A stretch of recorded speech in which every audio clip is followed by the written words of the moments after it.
Hey, Bedros Keuilian here, and I'm founder and CEO of Fit Body Bootcamp. And today I want to talk to you about a long overdue video that I've been meaning to make, which is how to find the best fitness franchise model for yourself. Now, I should give you a full disclosure. I am the founder and CEO of Fit Body Bootcamp, so naturally I have a vested interest in you looking into and considering getting on board with the Fit Body Bootcamp franchise. However, I've done a lot of research while creating our franchise model, and I wanted to share this with you if you're out there looking for the best fitness franchise model to get into. So here's some things you ought to look out for, and here's some things you ought to consider asking the franchisor before getting on board with them. Thing number one is, what is the buy-in fee?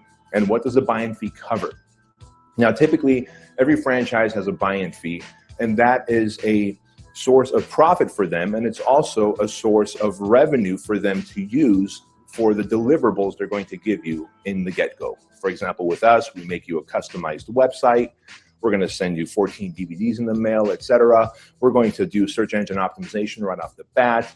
We're going to have you on the phone with a business coach. And so all those costs do have to get covered. Now, the difference is, what is this franchise charging you? Because if it's charging you $45,000 to $85,000 to come on board, you've got to ask them, what exactly does that cover?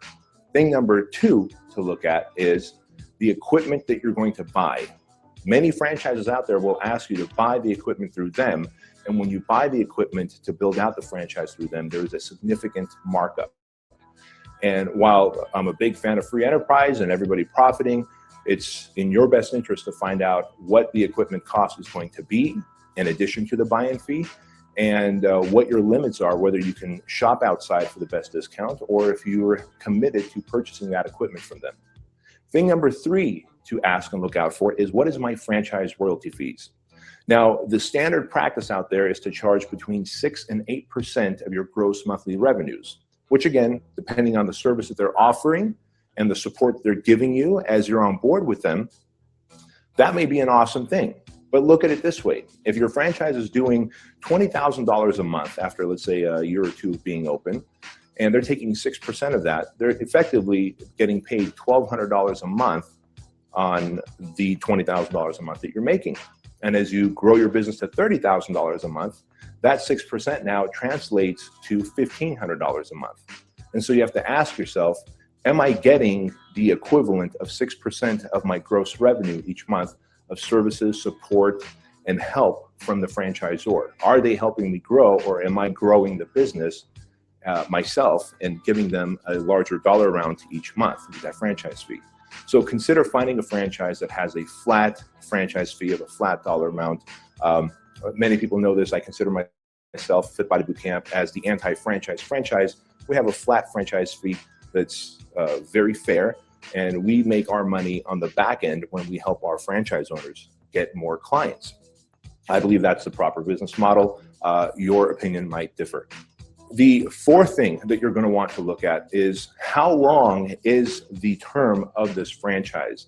Now, again, standard practice out there is as much as 10-year commitment to a franchise, which is okay. You know, there's plenty of franchises out there. Subway comes to mind, McDonald's comes to mind. Now, if you're not comfortable with the track record of that franchise, they haven't been around long enough, they're not a big national brand yet, you may not want to consider signing an 8 or 10 or even 20-year franchise agreement with them, right? So that's something you definitely ought to look out for as well.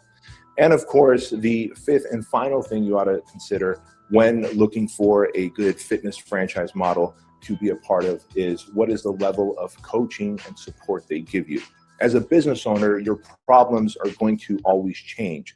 When you first get on board with the franchise, the number one problem you're going to have is finding a location and negotiating your lease for that location. As you grow, you're going to have probably marketing and sales problems, right? All good problems to have, good challenges to have.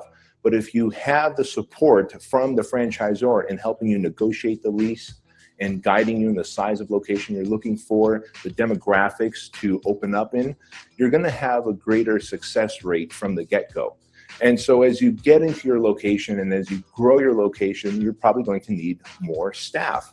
Is the franchisor able and capable of helping you to hire and train those actual employees who are going to help you out in automating your business so that you can actually take some time off. Because the last thing you want to do is be a hostage to your business model where you're literally working 60 to 80 hours a week just to keep it running.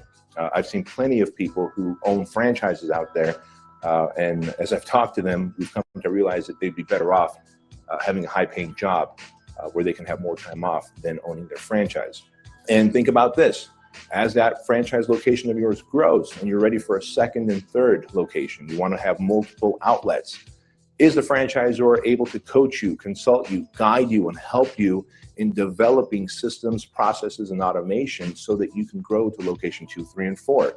If those things are not there, consider looking elsewhere. And those are some of the top 5, I guess, red flags that I would share with you when you're looking for a franchise business model, especially in the fitness industry, to go into. Now, of course, if you have any questions for me, if there's any support that I could give you, you can reach out to me by going to our website, which is down below in our description box. I'll talk to you later. Bye-bye.